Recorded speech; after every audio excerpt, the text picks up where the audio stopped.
Klappt's mir miteinander, wird's noch schöner und viel besser. Servus und herzlich willkommen zum Diersei-Podcast. Hier geht's um besondere Menschen und ihre echten Geschichten aus dem südostbayerischen Raum. Berührend, inspirierend und mitten aus dem Leben. Ich triff spannende Persönlichkeiten, die uns ihre Träume, ihre Visionen und Erlebnisse mitgeben wollen. Seid gespannt, wer wirklich hinter den Leuten mit mutigen Schritten und bewegenden Lebensgeschichten steckt. Das findet man nämlich jetzt raus. Packt mal so beim Diersei-Podcast.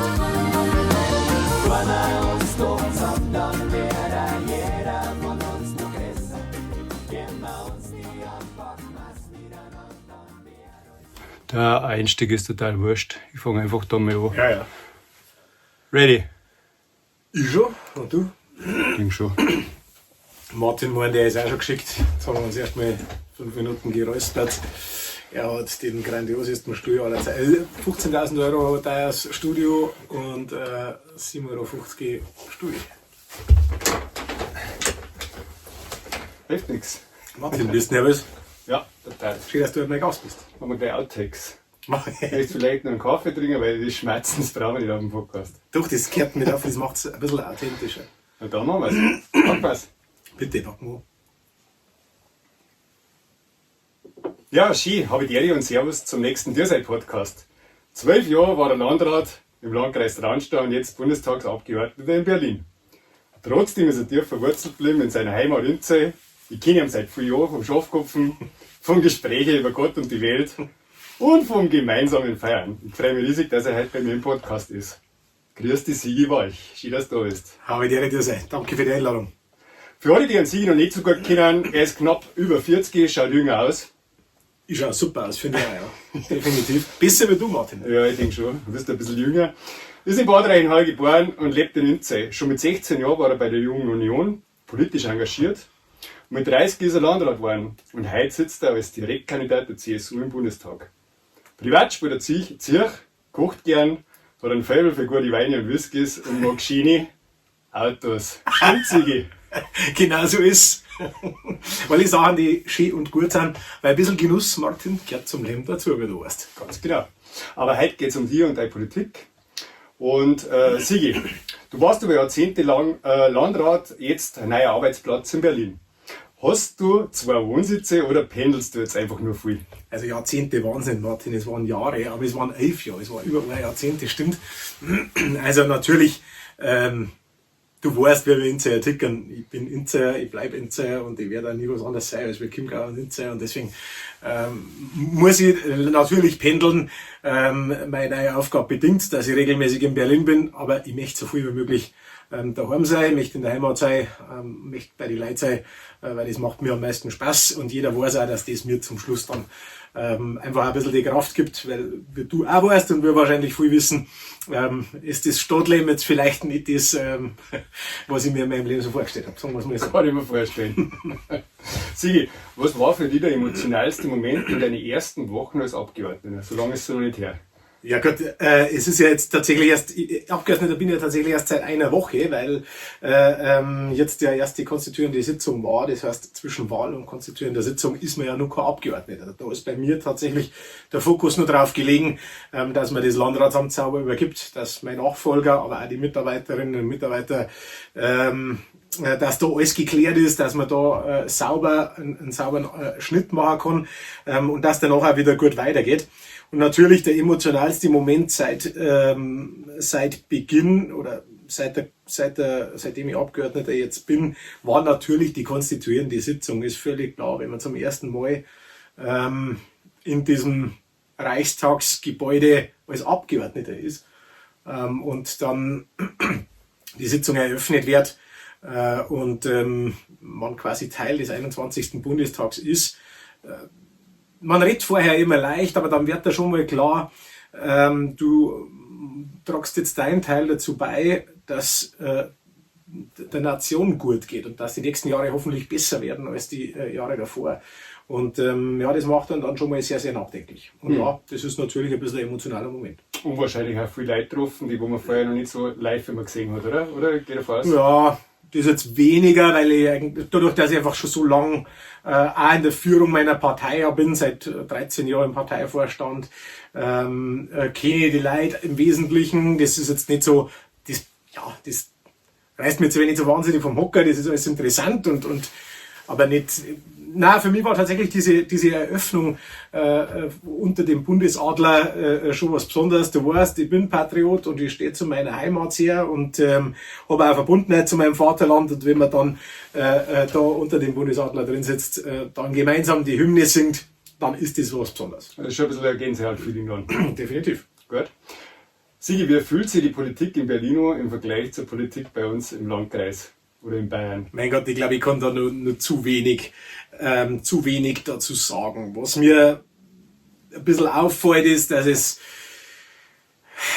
ist einfach alles größer. Es ist, die Entscheidungen sind sehr weitreichend und bis man seinen Akzent gesetzt hat bei einer Entscheidung, muss man wahnsinnig viel sich engagieren, damit dann ein Element vielleicht von dem, was man selber denkt, mit unterkommt. Man ist halt jetzt einer von vielen. Vorher war ich zwar in einem kleinen Bereich, aber derjenige, der den entscheidenden Ton in der Region angegeben hat. Jetzt ist es genau umgekehrt. Jetzt ist man für einen großen Bereich zuständig, ist aber nur ein kleines Rädchen. Und deswegen ist das einfach ein radikaler Perspektivwechsel, der sich da vollzieht. Ich möchte aber ganz gern das, was ich jetzt daheim die letzten Jahre so gelernt habe und was ich da so mitgenommen habe, möchte ich eben ganz gerne da auch mit einbringen. Aber ja, es ist sehr, sehr mühsam und mit Sicherheit auch keine einfache Zeit die nächsten Jahre. Das ist tatsächlich meine nächste Frage. Unsere Fragen waren nicht abgestimmt und das ist auch sehr interessant für die Leute da draußen. Ich weiß ja, dass du ein Fan der Digitalisierung bist. Hast mir immer wieder erzählt, in Traunstein hast du Großes da bewegt. Du sagst fast papierlos oder wirklich ganz papierlos, soweit ich mich erinnern kann. Ja. Welche Themen du in Traunstein gut umgesetzt hast, dann möchtest du jetzt wirklich auch in Berlin bewegen oder was kannst du auch bewegen?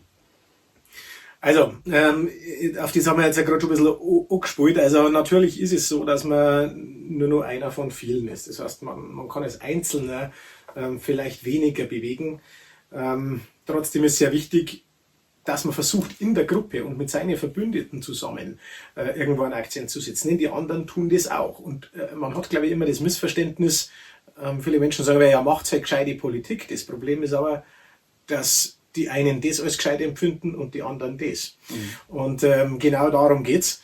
Ich kämpfe dafür, dass das, was wir, aus meiner Sicht, glaube ich, auch überwiegende Meinung, zumindest bei uns in der Region, was wir als richtig empfinden, dass wir dafür auch Zustimmung bekommen. Zum Beispiel beim Thema Begrenzung Migration, zum Beispiel beim Thema Entbürokratisierung, zum Beispiel beim Thema wirtschaftlicher Aufschwung, dass Mittelstand und Handwerk, dass sich Leistung wieder lohnt, all diese Dinge.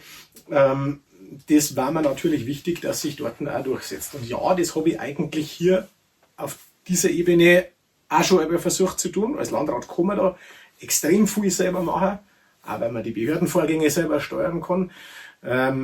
Als Abgeordneter ist das einfach alles ein bisschen weniger, aber dafür sitzt man dort, um dafür zu kämpfen und sich dafür auch Verbündete zu suchen. Mhm. Ich gehe mal davon aus, meine nächste Frage wird erübrigen. Welche Rolle spielt für die Politik zukünftig? Möchtest du eher leise im Hintergrund arbeiten oder die öffentlich stark positionieren? Beides. Ich glaube, die meisten, wenn sie mich so erleben, sehen immer das, was im Vordergrund passiert. Aber wenn ich jetzt auf die letzten 11 Jahre zurückschaue, dann darf ich sagen, das, was man gesehen hat, haben vielleicht 5%. Die meiste Arbeit findet im Hintergrund statt. Und wenn ich ehrlich bin, ist auch das, was mir mehr Spaß macht. Ich weiß, mir wird ja gesagt, ich kann gut reden und sowas. Aber ich tue es gar nicht so wahnsinnig gern. Und deswegen, ich glaube, ich kann im Team mit anderen sehr gut zusammenarbeiten. Ich glaube auch, dass das ein Teil des Erfolgs in den letzten Jahren als Landrat war. Und so würde ich mir das ehrlich gesagt auch da oben wünschen. Ich finde, das eine bedingt das andere. Man kann nicht laut schreien, wenn man im Hintergrund nicht fleißig arbeitet. Mhm, gut. Du bist schon brutal lang in der Politik. Ich habe dann auch nochmal nachgeschaut, wann das war. Du warst 2009 bei Ich kann Kanzler. Jetzt kommt das Kind meine Güte. So Art Deutschland sucht den Superstar in der Politik und im ZDF. Da ging es, soweit ich mich erinnern kann, darum, dass man junge Menschen für Politik begeistert. Was hast du aus der Zeit für dich mitgenommen? Ehrlich gesagt nicht so viel. Obwohl, gut, was ich ein bisschen mitgenommen habe, war zu sehen, wie Medien produziert werden. Und das, ehrlich gesagt, das hat mich auch interessiert. Immer mit einer gewissen Skepsis, aber es hat mich immer interessiert. Man kann sich, glaube ich, gar nicht vorstellen. Man sieht einen Schnitzel von 10 Sekunden im Fernsehen, dass davor derjenige vielleicht 5 Minuten irgendwas gesagt hat zu einem Thema und dann 10 Sekunden rausgeschnitten werden. Das wird dann erst mal bewusst, wenn sowas ist. Und das hat mir ein bisschen, dann ist vielleicht doch gar nicht so wenig, aber das hat mich ein bisschen wach gemacht an der Stelle, weil mir klar geworden ist, die Medien erfüllen da eine wichtige Aufgabe, transportieren auch was, das soll jetzt gar kein Medienbashing sein, aber das muss uns als Betrachter klar sein, dass das immer nur eine ganz kleine Facette sein kann. Und es geht auch gar nicht anders, weil sonst würden halt die Nachrichten irgendwie 2-3 Stunden dauern. Das darf sich wieder keiner anschauen. Also muss jedem immer klar sein, das, was man in den Medien liest, ist wichtig, aber es ist nur ein Teil. Und es kann niemals das Ganze beleuchten. Und das war mir ehrlich gesagt auch ein bisschen ein Anliegen, dass wir das als Gesellschaft ein bisschen lernen, dass die Dinge oft mal komplexer sind, als wir einfach nur schwarz-weiß, einfach nur gut oder schlecht oder böse oder gut.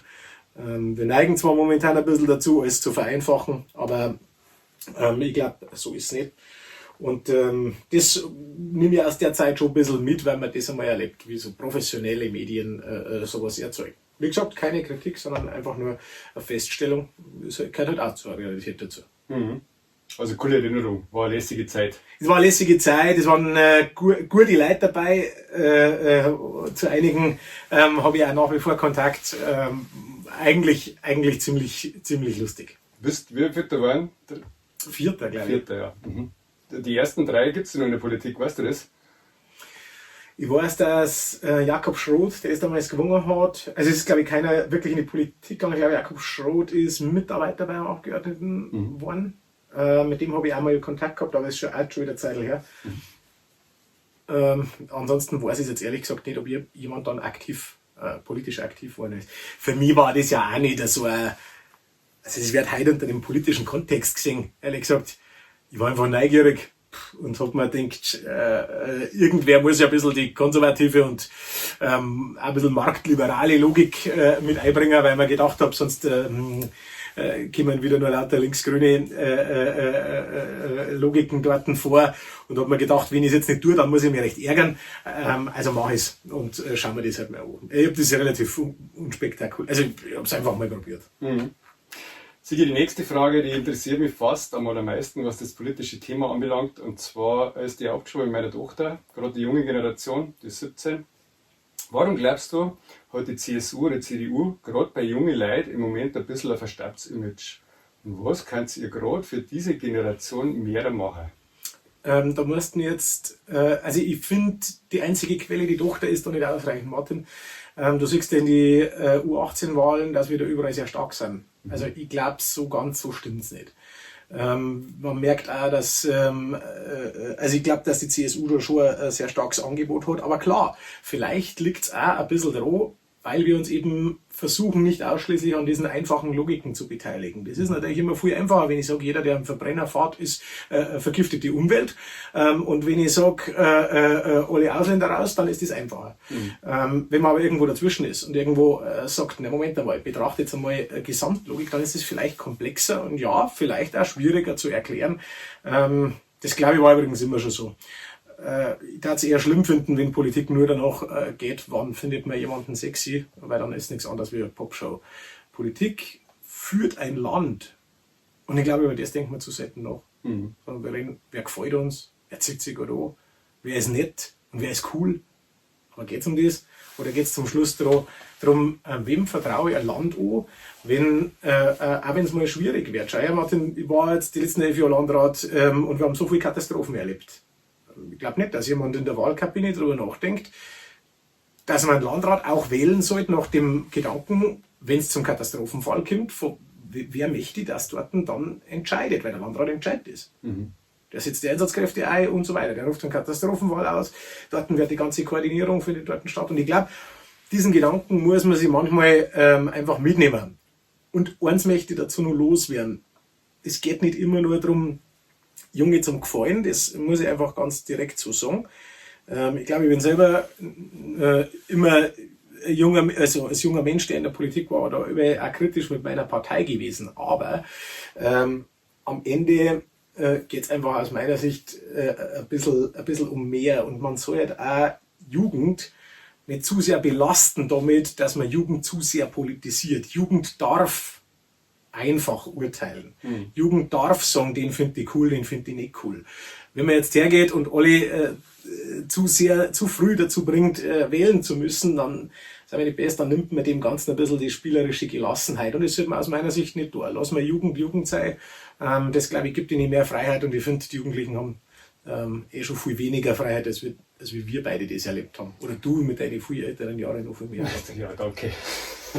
Aber ich glaube nicht, dass es darum geht, was ihr politisch macht, glaube ich. Also wenn ich in die Diskussionen da reingehe, geht es, glaube ich, eher so um das, wie werden wir wahrgenommen nach außen, in soziale Kanäle, bestimmte Gesichter, Jugendliche, Politiker, vielleicht auch Frauen in der Politik, Junge.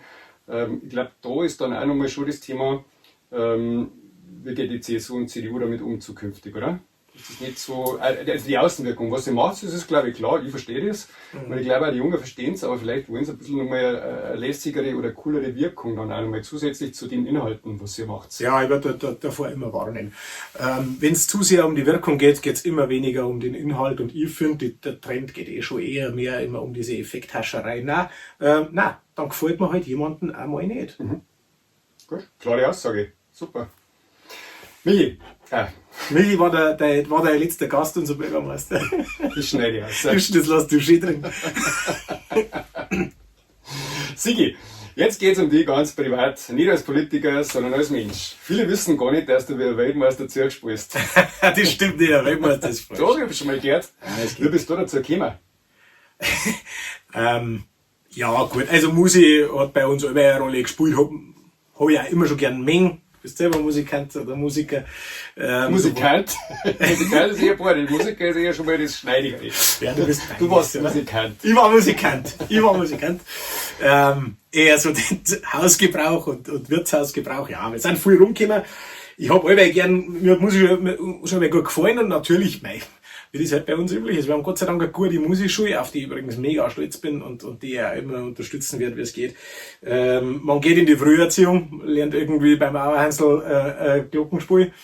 Und dann fragt man, wie geht's weiter? Und dann habe ich irgendwie mal Gitarre gelernt am Anfang und später dann aber gespannt, ich möchte spielen. Und habe das dann auch gemacht. Und eigentlich über ganz, ganz viele Jahre finde ich fast die schönste Zeit meines Lebens verbracht, weil wir brutal viel unterwegs waren, brutal viel erlebt haben.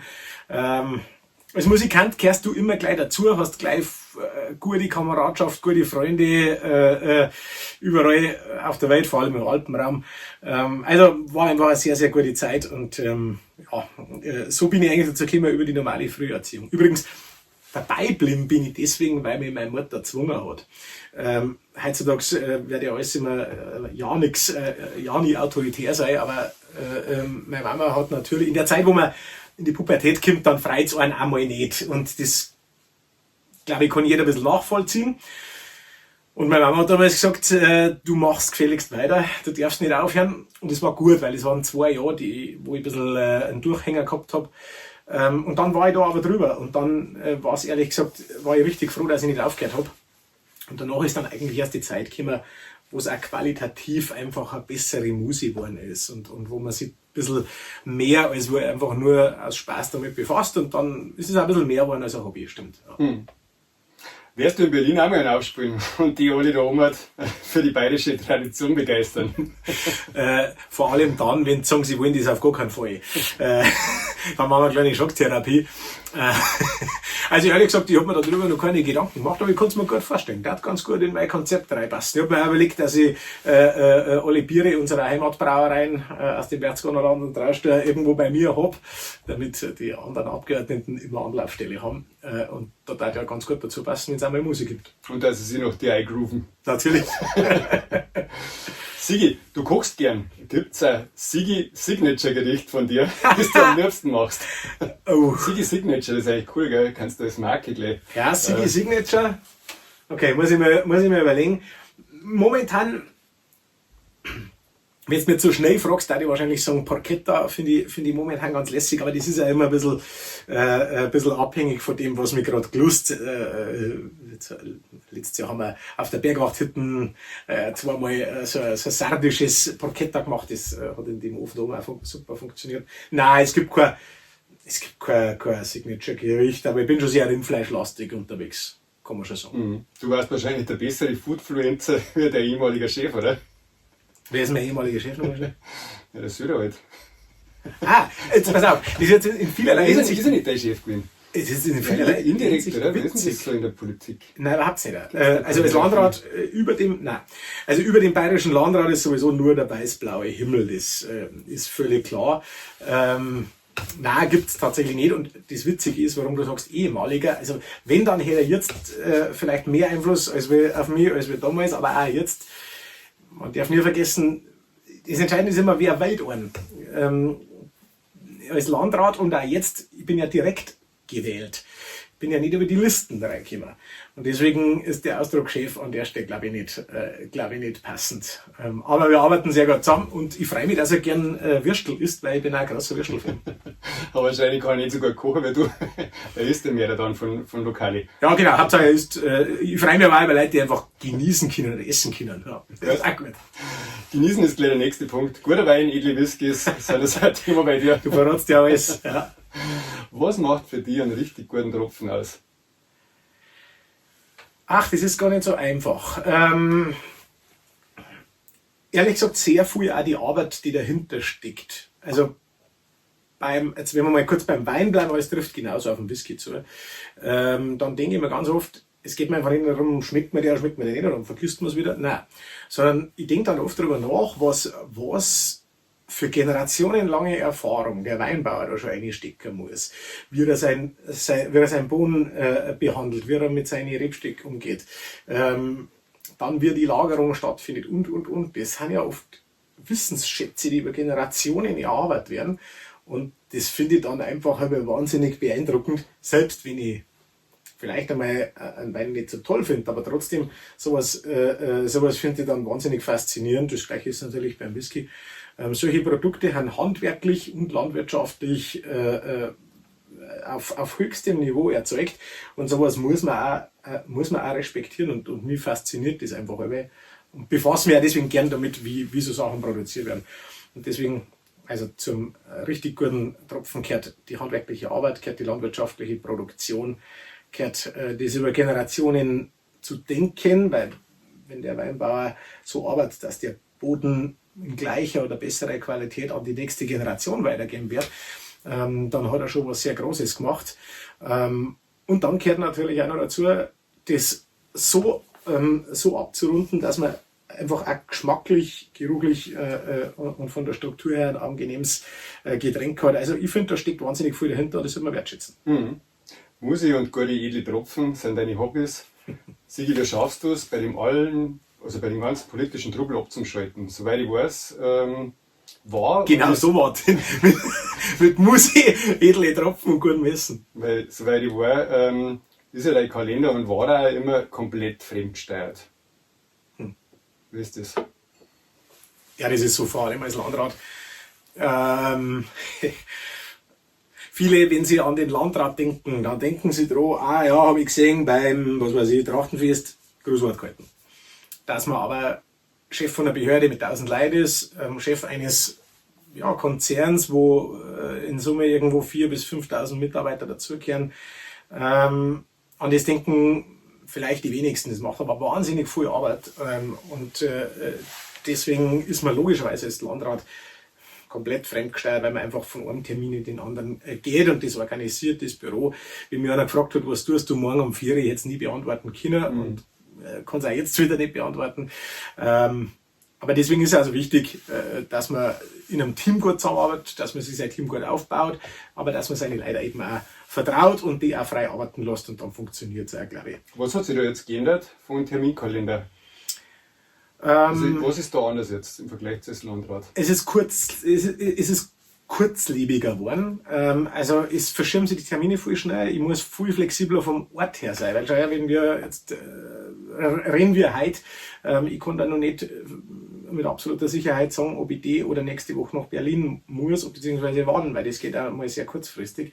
Und das hat sich natürlich verändert. Als Landrat sind die Termine oft schon Monate im Voraus fix fertig verplant. Das ist jetzt ein bisschen anders. Man muss sich also mehr Flexibilität einräumen im Kalender, weil man eben auch flexibler sein muss. Das ist schon ein bisschen eine andere Situation. Musst du ja erst mal umstehen, oder? Da definitiv, und da werde ich auch noch ein bisschen brauchen, ehrlich gesagt. Gut. Sigi, wenn du nicht in die Politik als Hauptberuf gegangen wärst, was war dein Plan B gewesen? Naja, du weißt ja, ich war ja selbstständig, ich habe mich mit 22 gemeinsam mit meinem Partner zusammen, also mit einem Partner, nicht, dass das jetzt irgendwie falsch verstanden wird, mit einem Geschäftspartner zusammen eine Firma gegründet, haben damals ein Autohaus übernommen, der ja aufgehört hat in Reichenhall und dann in Freilassing. War immer sehr gerne in der Wirtschaft, komme ein bisschen aus der Autobranche. Ob ich jetzt da dann geblieben wäre oder ob es mir woanders hingezogen hätte, kann ich nicht sagen. Was mich aber auch immer interessiert hat, war tatsächlich, ich wollte tatsächlich Brauer werden mal. Ja, super. Ja, vor allem. Als fast Weinsommelier. Ja, du merkst ja, dass das Thema. Geschmack ist deins, oder? Schon, ja. Hauptsinneskanal. Muss man schon sagen, ist mir, und Geruch übrigens auch. Wenn jemand nicht gut riecht, das fällt mir sofort auf, mag ich nicht. Oh. Ja, gut, dass es noch keinen Podcast mit Geruch gibt. Ja, mir ist beim Energie schon eingefallen, ist mir schon aufgefallen. Ja. Nein, ich wollte tatsächlich mal Brauer werden, habe damals beim Wochinger auch schon meine Lehrstelle eigentlich gehabt. Ja, und dann war ja die Geschichte mit meinem Papa, der ja dann da krank geworden ist. Und dann hat es geheißen, jetzt lernst du was man daheim auch brauchen kann. Haben wir dann also gemacht und dann habe ich eben meine kaufmännische Lehre einfach gemacht. Sonst war ich wahrscheinlich heute Braumeister vielleicht. Der Papa war ja in der Politik. Mein Papa war gerade dabei, in die Politik zu gehen. Ja. Also er wäre ja Bürgermeisterkandidat wahrscheinlich geworden, zumindest sagt mir das jeder. Ich gehe jetzt einmal, also was man so hört und so wie ich jetzt das einschätze in der Rückbetrachtung, glaube ich das auch, aber das ist noch gar nicht aufgestellt gewesen. Aber hätte sonst ja in Inzell da kandidiert, ja. Sigi, was glaubst denn du? Nein, nicht glauben, sondern was ist für dich der schönste Platz im Chiemgau? Das ist. Also ich finde, es gibt keinen absoluten schönsten Platz. Weil da fallen mir einfach so viele Sachen ein. Für mich sind es natürlich vor allem Fleckerl in Inzell, weil ich damit einfach sehr viel verbinde und ich glaube, so geht es auch jedem. Also wir haben so viele extrem schöne Ecken. Deswegen den schönsten Platz. Aber ich hocke wahnsinnig gern auf dem Volkerstall allein. Und auf dem Volkerstall am Gipfel kann man halt auch allein sitzen, weil da nicht immer viel Leute haben. Deswegen mag ich den Fleck narrisch gern, aber es gibt da ganz viele andere schöne Fleck. Nicht, dass die anderen von den anderen Gemeinden jetzt ein bisschen schimpfen, wenn du immer nur für uns redest.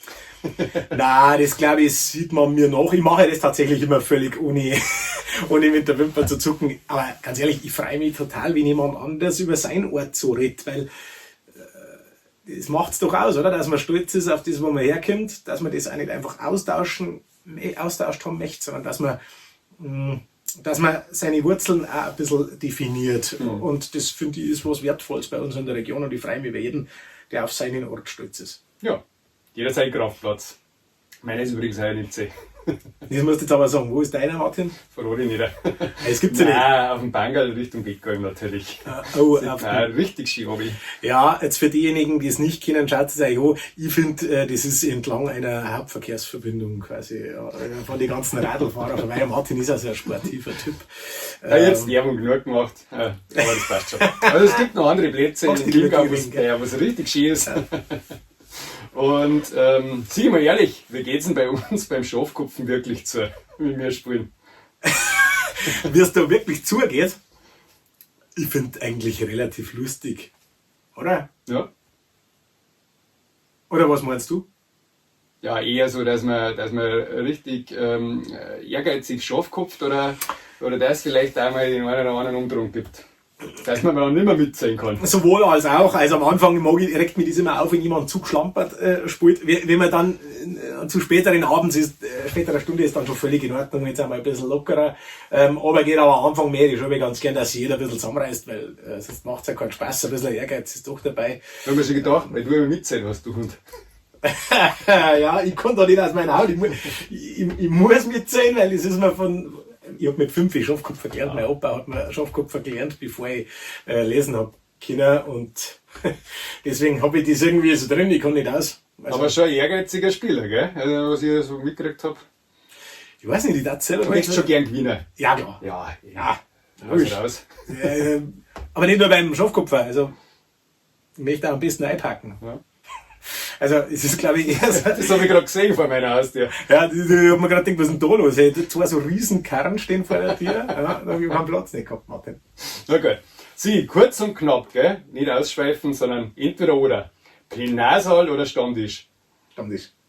Berlin oder MC? MC. Zirch oder Kochtopf? Nein, beides. Rinderfilet oder Kasperzen? Rinderfilet. Frühschoppen oder Dämmerschoppen? Dämmerschoppen. Weißbier oder Whisky? Whisky. Schafkopfen oder Watten? Also ja, eindeutig Schafkopfer. Übrigens, ich war noch bei der letzten Frage, nicht, dass ich kein Bier nicht mag, sondern ich bin ein Helstrinker. Ja, geht's mir ähnlich. Ja. Ja, Vom Weißbier nimmst du zu, Martin. sieht man bei uns zwar Gott sei Dank noch nicht so. Bei mir nicht, nein. Politik oder Privatleben? Privatleben. Echt? Hätte ich nicht vermutet. Doch, es ist so. Also ich mache gern Politik, aber nicht so sehr, sagen wir mal anders. Manchmal mache ich gar nicht so gern Politik, aber ich übernehme gern Verantwortung für meine Heimat. Ich habe das zuerst gesagt, Antrieb ist für mich der Patriotismus. Und da gehört halt Politik dazu. Deswegen muss man das machen. Aber ich finde es übrigens auch, wenn nicht gut. Ich habe auch nicht das Gefühl, dass es gesund ist, wenn jemand nichts hat außer Politik. Ich kenne viele Leute, auf die das zutrifft. Das finde ich ehrlich gesagt dann immer ein bisschen schade. Ich glaube, dass wichtig ist, wenn man sagt, man möchte irgendwie eine geehrte Zeit, dann muss man halt, dann sollte man auch was anderes haben. Und mir geht so, ich lebe da gern, ich habe gern meinen Freundeskreis, ich habe viele Sachen, die mir Spaß machen und die ich gern tue. Wieso? Also nein, es ist nicht so, dass mein Leben nur Politik ist. Sieht man, wenn man filtert, gell? Also von meiner Seite hätte ich jetzt anders gedacht. Aber schön, dass du das erklärst. Weil vielleicht liegt es da, Martin, weil ich mein Privatleben nicht so wahnsinnig gern nach außen trage, sondern das ist meins. Und ich finde, es geht keinem so. Ich verstecke nichts, aber ich meine, in Instagram sowieso, was so jeder von jedem alles, aber das ist nichts, was für die Allgemeinheit bestimmt ist, sondern das ist meins. Und ich finde, das soll auch jeder so haben. Privatheit übrigens, das ist fast schon wieder politisch und philosophisch, aber Privatheit ist, finde ich, was zu kurz kommt heutzutage. Was man vielleicht ein bisschen mehr wieder leben sollte. Ich tue das sehr gern und habe deswegen gern auch mein Privatleben. Ja. Jetzt die Frage entweder oder. Acey oder Pixner? Acey. Sorry, aber völlig, glaube ich, ein absoluter AC/DC-Fan. Ich habe jedes Album von der AC/DC. Die Sache ist klar, Pixner grandios, freilich, keine Frage, aber nein, AC/DC. Sehr gut. Super. Bist du doch ein Rocker, ich hab's gewusst. Natürlich bin ich Rocker. Siege zum Schluss. Vieles fühlt sich gerade so an, als wären wir ständig zwischen zwei Pole. Polarität ist überall. Doch echte Verbindung entsteht nur, wenn wir das andere mal gelten lassen. Was möchtest du den Menschen, die jetzt zuhören, mitgeben? Und was wünschst du ihnen für die Zukunft, gerade in Zeiten, in denen so vieles unsicher erscheint? Ja, das ist, finde ich, ein sehr guter Schlusspunkt, weil, Martin, das ist was mir vielleicht am meisten Sorge bereitet in der Welt von verkürzten Botschaften, in der Welt von Social Media. Wird alles auf schwarz und weiß, auf gut und böse, auf moralisch richtig, moralisch falsch verkürzt. Wir erleben das bei jeder Diskussion. Und die Leute sind nicht mehr in der Lage, irgendwas dazwischen zu sehen, wie alle irgendwie schwieriger. Und das finde ich ist dramatisch. Ich glaube, die Welt ist immer grau. Und jeder hat seine andere Perspektive auf ein Thema. Und es kann halt sein, dass die eine Meinung für den einen absolut plausibel erscheint, aber aus der Perspektive des anderen sie nicht so plausibel ist. Ein Beispiel, wenn du durch unseren Ort gehst und die Häuser dir anschaust, dann nimmst du gewisse Sachen wahr, wie die ausschauen, was für Formen die haben, wie hoch die sind. Und jetzt gehst du auf unser Volkerstall auf und schaust dir die gleichen Häuser wieder an. Sie werden aber komplett anders ausschauen. Warum? Weil du deinen Blickwinkel verändert hast. Du betrachtest aber das gleiche Ding. Und das ist, glaube ich, ganz, ganz wichtig, immer wieder sich vor Augen zu führen. Es gibt nicht immer absolut richtig oder falsch. Und das ist was wir uns alle ein bisschen mehr mitnehmen sollten und vielleicht das eine oder andere Mal einfach ein bisschen weniger moralisch zu urteilen. Moral ist was Privates, hat in der Öffentlichkeit nichts verloren. Und deswegen da das für gut finden, wenn wir mal wieder ein bisschen dahin kommen, zu sagen, ich glaube an meine Meinung, ich stehe dazu, aber deine ist genauso legitim, auch wenn sie andere ist. Voll schön. Sehr klare Worte. Vielen Dank. Danke, lieber Sigi, für deine Zeit, für deine Offenheit und dafür, dass du immer wieder zeigst, man kann in die große Politik gehen und trotzdem Mensch bleiben. Danke, Martin. Für mich war das Gespräch weit mehr als Politik. Es war ein Einblick in dein Leben zwischen Verantwortung, Leidenschaft und Bodenhaftung und ein Zeichen dafür, dass Haltung und Herz auch in Berlin Platz haben. Wenn euch die Folge gefallen hat mit Sigi Walch, dann teilt es gern, schickt es weiter und vor allem bleibt im Gespräch miteinander, echt und authentisch. Bis zur nächsten Folge zum Dirsei Podcast. Bleibt gesund und zufrieden. Für euch. Danke dir, lieber Martin. Danke, dass du mich eingeladen hast. Dankeschön euch fürs Zuhören und ich wünsche euch alles Gute und Gottes Segen in unserer Heimat.